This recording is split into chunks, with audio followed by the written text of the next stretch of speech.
करीमपुर में साहेब का एक बगीचा था। भूत प्रेत के भय से बाग में लोगों की आवाजाही नहीं होती थी। दिन में भी कोई उस बगीचे में गलती से भी नहीं जाता था। लोगों के न चलने से साहेब का बाग भूतों का अड्डा बन गया है। कोई भी रात में बगीचे में जाते हैं तो उसका जीवित वापस आना लगभग असंभव है, और दिन के दौरान भी उस बगीचे में विभिन्न प्रकार की भूतिया गतिविधियां होती है। इसलिए साहबों के उस बाग में कोई नहीं जाता। एक दिन करीमपुर के पास फिरोजपुर का नंटू नाम का एक आदमी उस बगीचे में आया। हालांकि नंटू का घर फिरोजपुर था, लेकिन उसे इस भूतिया बाग की जानकारी नहीं थी। उसने सोचा कि बगीचा किसी अन्य बगीचे की तरह है। दूर बगीचे में एक बड़े पेड़ पर उसे पके आम दिखाई दिए। पके आम को देखकर उसका मन उसे खाने का हुआ। वह रुक गए और सोचा, बगीचे में उस आम के पेड़ में बहुत सारे आम हुआ हैं। ज्यादातर आम पककर पीले हो गए हैं। हर आम रस से भरपूर। उन रसीले आमों को देखकर मेरे पेट में भूख लग गई। मुझे पेड़ के नीचे कई पके आम दिखाई दे रहे हैं। मुझे आसपास कोई दिखाई नहीं दे रहा है। मैं जाकर कुछ आम खाता हूँ। यह सोचकर नंटू खुशी खुशी पेड़ की ओर चल पड़ा। उसने पेड़ के नीचे जाकर बैठ गए। वह एक पके आम को खाने ही वाला था कि उसे एक अजीब सी आवाज सुनाई दी। उसने आसपास देखा। पहले तो उसे कोई नहीं देखा। अचानक एक बूढ़ा आदमी धुंध में से निकला। वह आदमी उसकी ओर चल रहा था। वह आदमी उसके पास गया और गंभीर स्वर में पूछा, तुम कौन हो? तुम यहाँ पर क्या कर रहे हो? मेरा नाम नंटू है। मेरा घर यहाँ से थोड़ी दूर है। मैं इस बगीचे के पास से गुजर रहा था। बाग में आम के पेड़ देखकर खाने का मन हुआ तो यहाँ आम खाने आ गया। तुम यहाँ आए तो ठीक, पर वह आम भूलकर मत खाना। आम खाने से तुम्हारा नाश होगा। यह सुनकर नंटू हैरान रह गया और उसने एक बार आमों की तरफ देखा। उसने फिर से बूढ़े को नहीं देखा। बूढ़ा अचानक गायब हो गया। आदमी की जगह उसने एक बल्ला देखा। बल्ला शोर मचाते मचाते उड़ा चला गए। उसने इधर उधर देखा, लेकिन वह आदमी नहीं दिखा। नंटू थोड़ा हैरान हुआ, लेकिन आम देखकर सब कुछ भूल गया।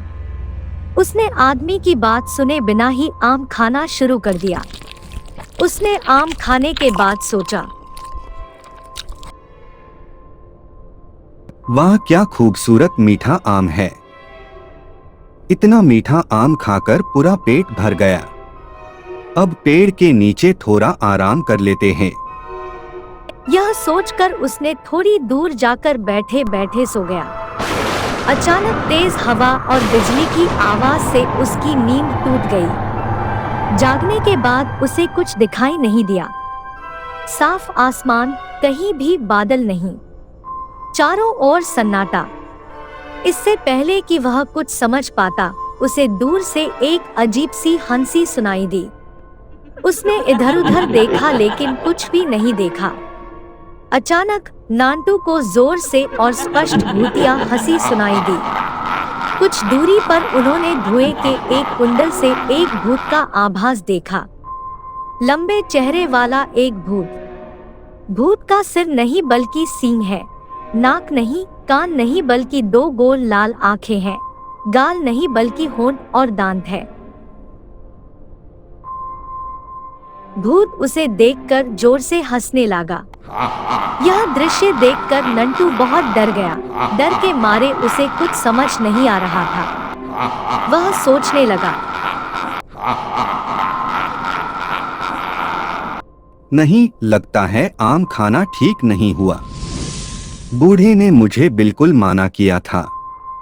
मुझे बिना जाने या सुने इस उद्यान में नहीं आना चाहिए था।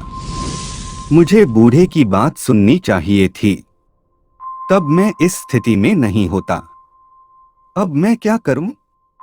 मुझे अभी यहाँ से भाग जाना चाहिए।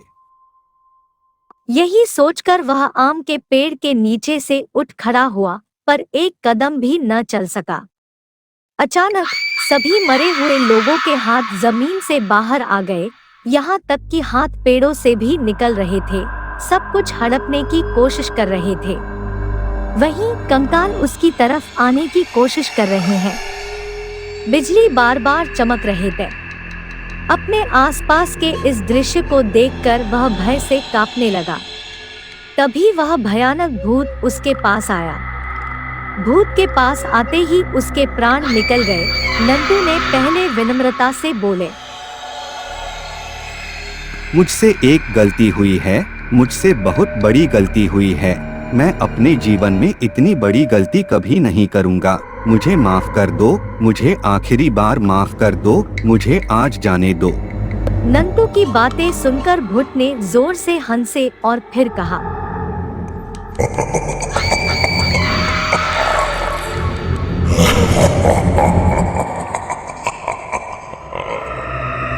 इस भूत बगीचा के सारे पेड़, सारे फल मेरे हैं, और जो मेरे पेड़ का आम खाता है उसको मैं खाता हूँ।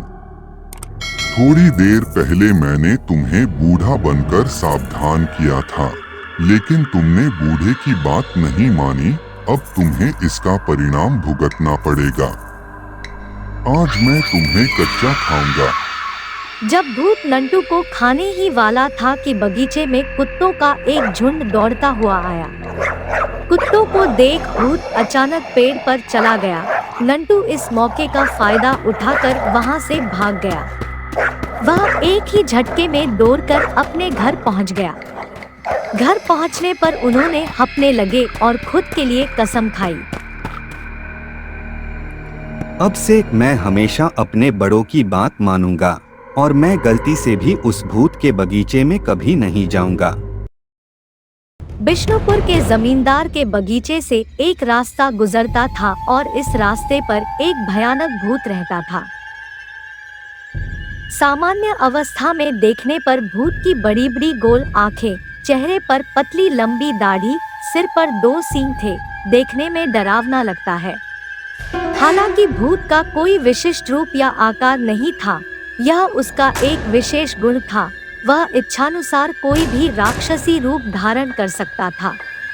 सभी लोग उन्हें बहुरूपी भूत कहते थे। उसने एक एक रूप धारण किया और उस मार्ग पर आने जाने वाले सभी लोगों को आतंकित कर देता था। वह हर जगह आग लेकर चलता था। जिस सड़क पर वह आता था, आग जलती है। कभी कंकाल भूत में बदल जाता है। कंकाल कोई साधारण कंकाल नहीं है। आग इस कंकाल भूत के मुख से निकलती है। कभी आती है बिना पैरों वाली उड़ती भूत के रूप में, कभी सफेद साड़ी पहनकर चुड़ैल का रूप धारण करती है, कभी लोगों को डराने के लिए भूतिया पेड़ का रूप धारण करती है और कभी लोगों को डराने के लिए एक ज़ोंबी लड़की के रूप में आती है। इस प्रकार बहुरूपी भूत का दिन अच्छा चल रहे थे। मोहल्ले के सब लोग डर के मारे उस रास्ते पर नहीं जाते थे और जाते तो सब मिलकर एक साथ जाते थे। अचानक एक दिन एक विदेशी जमींदार के बगीचे से गुजर रहा था जहां बहुरूपी भूत रहता था। युवक का घर यहाँ से काफी दूर है। जब वह बगीचे से गुजर रहा था तो उसने दूर से एक पेड़ देखा और आराम करने का फैसला किया। उस आदमी ने मन ही मन सोचा, बहुत दूर तक पैदल चलकर आया हूँ, अभी बहुत दूर जाना बाकी है, मुझे अभी भी बहुत दूर चलना है। बगीचे में उस वृक्ष की छाया में कुछ देर बैठकर विश्राम कर लेते हैं। कुछ देर आराम करने के बाद फिर से गंतव्य के लिए निकल जाऊंगा। यह सोचकर वह बाग में उस वृक्ष के नीचे जाकर बैठ गया। पेड़ के नीचे बैठते ही उसकी आंखें बंद होकर हल्की नींद आने लगा। उसने आंखें बंद कर ली। वह बहुरूपी प्रेत वृक्ष पर बैठा था। युवक को देखकर उसने डराने की प्लान बना डाला। वह पेड़ से उतर गया और दूर एक पेड़ के पीछे छिप गया और जोर से हंसने लगा। हंसी की आवाज सुनकर वह आदमी जाग गया और उसने उठकर बैठा। उसने अपने चारों ओर देखा, लेकिन उसे पक्षियों के अलावा कुछ भी दिखाई नहीं दिया। ध्यान से देखा पर कुछ नजर नहीं आया। आदमी को डराने के लिए बहुरूपी भूत पेड़ों के पीछे से भूतिया आवाजें निकालने लगा। आदमी को बैठा देख उसने चमगादड़ों का झुंड उस आदमी की तरफ भेजा। चमगादड़ एक साथ चिल्लाए और आदमी की ओर दौड़ पड़े। इतने सारे चमगादड़ों को एक साथ देखकर वह आदमी हैरान रह गया। उसने सोचा, इस समय इतने चमगादड़ कहां से आए? शाम से पहले चमगादड़ कभी ऐसे नहीं निकलते। तो फिर वे चमगादड़ कहां से आए? जैसा कि उसने सोचा, उसे अचानक हंसी की एक अजीब सी आवाज सुनाई दी। उसने देखा कि दूर से एक महिला सफेद साड़ी में उसकी ओर आ रही है। हालांकि यह बात दूर से नहीं समझी जा सकती थी, लेकिन करीब आते ही समझ गया। महिला कोई साधारण महिला नहीं, बल्कि डरावनी दिखने वाली चुड़ैल थी। अचानक जोर अंधी की आवाज सुनी। चुड़ैल उसके पास आने लगा और फिर अचानक गायब हो गई। वह आदमी बहुत घबराया हुआ था और उसने चुड़ैल को इधर-उधर ढूंढने की कोशिश की, लेकिन वह नहीं मिली।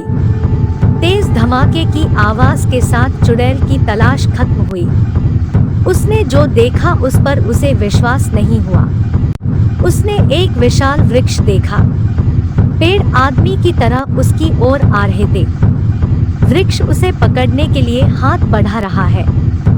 जैसे ही पेड़ करीब आया, पेड़ अचानक गायब हो गया। अचानक उसे नरभक्षी मृत ज़ोंबी की आवाज सुनाई दी। उसने ऊपर देखा और देखा कि एक ज़ोंबी भोजन के लिए हाथ उठाए हुए उसकी ओर दौड़ रही है। कितना भयानक दृश्य है! अगर पकड़ लिए तो अभी तुरंत खा लेगा। जैसे ही ज़ोंबी पास आया, यह फिर पहले की तरह वो ज़ोंबी गायब हो गया। वह आदमी बहादुर था। जब उसने इन सभी भूतिया कांडों कारखानों को देखा, उसने मन ही मन सोचा, इस बाग में किसी बुरी शक्ति का साया है। यहाँ ज्यादा देर नहीं रुक सकते। मुझे यहाँ से तुरंत निकल जाना है। यह सोचकर वह आदमी उठ खड़ा हुआ। बहुरूपी भूत ने देखा कि वह आदमी बिना किसी डर के जा रहा है, तो उसने कंकाल का रूप धारण कर लिया। फिर वह पेड़ के पीछे से निकला। फिर वह धीरे धीरे मुस्कुराते हुए आदमी की ओर बढ़ा। पास आकर कंकाल भूत उसके मुंह से आग की लपटें निकाली। यह नजारा देखकर वह आदमी डर के मारे चिल्लाते हुए वहां से भाग गया। दौड़ता हुआ आदमी एक तांत्रिक के सामने आ गया। आदमी को दौड़ता देखकर तांत्रिक ने उससे पूछा, आपको क्या हुआ? क्यों भाग रहे हो? तब उस व्यक्ति ने तांत्रिक को सारी बात बताई। तांत्रिक ने सारी बात सुनकर कहा, यही बात है, तुम मुझे उस बगीचे में ले चलो, देखते हैं भूत कितना बहादुर है। मैं भूत को उस स्थान से मारकर भगा दूंगा। वह आदमी फिर उस तांत्रिक को जमींदार के बगीचे में ले गया। दूसरी ओर बहुरूपी भूत ने उस व्यक्ति को एक तांत्रिक के साथ अपनी ओर आते देख लिया। वह बहुत क्रोधित हुआ और उड़ते हुए भूत का रूप धारण कर लिया। भूत की पीठ से जुड़े पंखों की मदद से वह जमीन से ऊपर उड़ गया। वह फिर हंसते हुए बोला, तुम में इतनी हिम्मत, तुम फिर से तांत्रिक को साथ लेके आ गया। आज मैं तुम्हारी गर्दन तोड़ दूंगा। भूत के इतना कहते ही वह आदमी तांत्रिक के पीछे से दौड़ा और भाग गया। वह आदमी भागा, लेकिन तांत्रिक नहीं भागा। वह वहां शांति से खड़ा रहा और बोला, आज तुम्हारा अंतिम दिन है। तुम आज के बाद किसी को डरा नहीं पाओगे। तुम बहुरूपी भूत आज मेरे हाथों मरोगे। यह सुनकर बहुरूपी भूत ने अपने मुख से ड्रैगन की जैसा आग निकाली और तांत्रिक को मारने चला। तांत्रिक फिर उसका काला जादू छड़ी से उस पर प्रहार किया। और तुरंत ही बहुरूपी भूत ब्लास्ट होकर काली धुएं में गायब हो गया। तब से जमींदार के बगीचा में भूतों का भय नहीं रहा। आसपास के लोग उस सड़क पर बेखौफ चलते थे।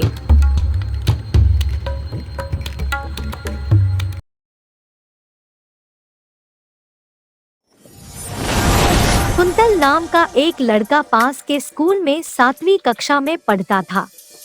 कुंतल पढ़ने में बहुत अच्छा था और बहुत ही बहादुर लड़का था।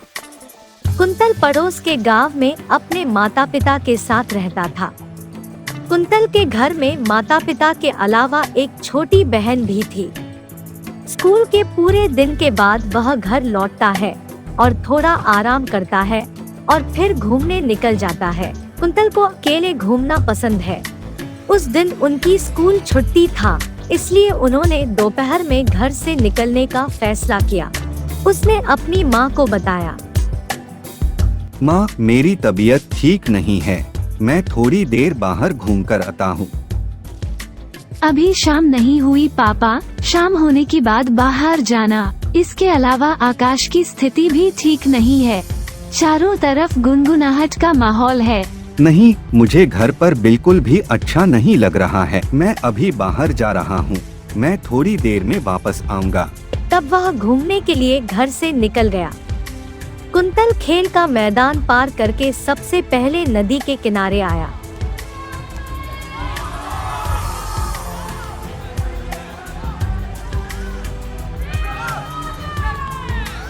नदी के किनारे आकर उसने देखा कि 2 आदमी मछली पकड़ रहे हैं।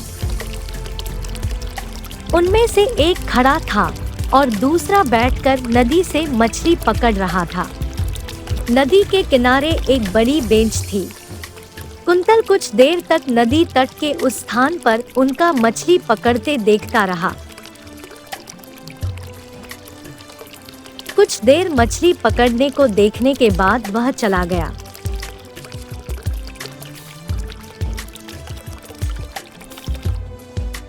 नदी पार करते करते वह एक बगीचे में पहुंच गया। हालांकि नदी के किनारे ठंड थी, बगीचे में गर्मीहाट हो रही थी। उन्हें खूब पसीना आने लगा। हालांकि बगीचे में बहुत सारे पौधे थे, फिर भी कोई पक्षी नहीं थी। दूर उसे एक उल्लू की आवाज सुनाई दी।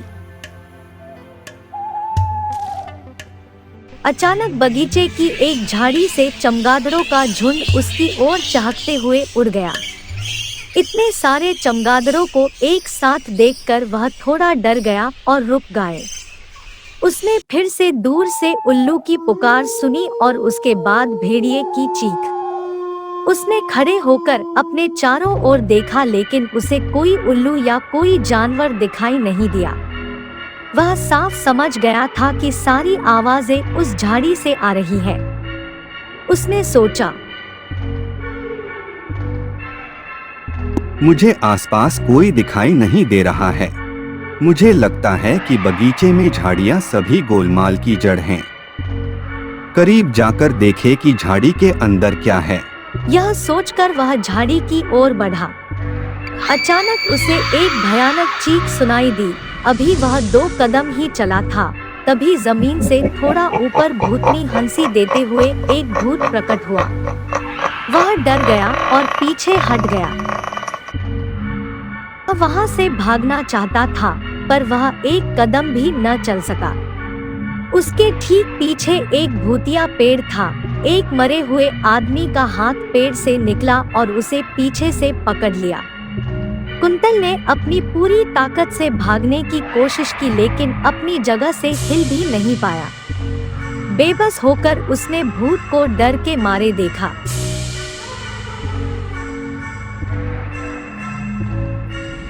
वह एक भयानक भूत, पूरी तरह से काले कपड़े पहने, बिना पैरों के जेट विमानों की तरह उसके पैरों से आग की लपटें निकल रही है। पैरों के बजाय बड़े भूरे और काले पंख हैं। भूत की पीठ से जुड़े इन बड़े पंखों की मदद से जमीन से थोड़ा ऊपर उड़ते हुआ कितनी भयानक हंसी है। भूत ने हंसते हुए कहा, कौन है? तू मेरे यहाँ किस लिए आए? उसने डरते हुए कहा, मेरा नाम कुंतल है। मैं इधर उधर घूमते घूमते इधर आ गया। मैं अभी वापस जा रहा हूँ। तुम नहीं जा सकते। तुम्हारा गलतियों के लिए तुमको भुगतान करना होगा। आज मैं तुम्हें खाऊंगा। नहीं नहीं, मुझे छोड़ दो। मुझे कुछ मत करो। बदले में तुम जो चाहोगी मैं तुम्हें दूंगा। यह सुनकर उड़ता हुआ भूत बोला, ठीक है, अगर तुम मुझे 1 सप्ताह में 1 चिकन देते हैं तो मैं तुमको जाने दूंगा। ठीक है, मैं तुम्हें हर हफ्ते 1 चिकन दूंगा। कृपया मुझे आज के लिए छोड़ दें। तब उड़ते हुए भूत ने उसे छोड़ दिया। हाथ गायब हो गया। कुंतल तुरंत वहां से भाग गया और घर वापस आ गया। घर लौटकर उसने अपने शरीर में जीवन पाया। उसने सोचा, मुझे अपनी माँ की बात माननी चाहिए थी। मेरी माँ ने मुझे घर से बाहर जाने से मना किया था। अगर मैंने अपनी माँ की बात मानी होती तो आज मैं इस खतरे में नहीं होता। उस रात उसने जल्दी जल्दी खाना खाया और सो गया। अगले दिन सुबह वह रोजाना की तरह स्कूल गया और दोपहर में वापस आया। 4-5 दिन ऐसे ही बीत गए। रविवार की छुट्टियों में उसे उस उड़ते भूत की याद आ गई। उसे उड़ते हुए भूत को एक मुर्गी देनी थी। वह सोचने लगा कि मुर्गी कहाँ से लाऊं? मैं बाजार से जो चिकन खरीदूंगा उसके लिए मुझे पैसे कहाँ से मिलेंगे? बिना बोले किसी और का मुर्गा लेना ठीक नहीं है। इसके बजाय मैं उस उड़ने वाले भूत के घर को नष्ट कर दूंगा। तब उड़ने वाला भूत वहां नहीं रह सकता है, और अगर कोई उड़ने वाला भूत नहीं है तो मुझे उसे हर हफ्ते चिकन नहीं देना पड़ेगा। यह सोचकर वह उस दिन चुपचाप घर से निकल गया और नदी के किनारे के बगीचे में पहुंच गया। बगीचे में पहुंचकर उसने चारों ओर अच्छी तरह से देखा। इधर-उधर अच्छी तरह देखने के बाद वह तेजी से झाड़ी के पास गया और आग जलाकर वहां से भाग गया। उड़ने वाला भूत ने बगल से उड़ते हुए देखा कि उसके आवास जल रहा है। उड़ने वाले भूत आग से डरते हैं। अपने घर को जलता देख उड़ने वाला भूत वहां से चला गया। कुंतल दौड़कर घर आया और हाँफने लगा। वह बहुत खुश है। अच्छा हुआ भूत भाग गए। बगीचे में और भूत नहीं होंगे और मुझे हर हफ्ते खतरनाक उड़ने वाले भूत को चिकन नहीं खिलाना पड़ेगा।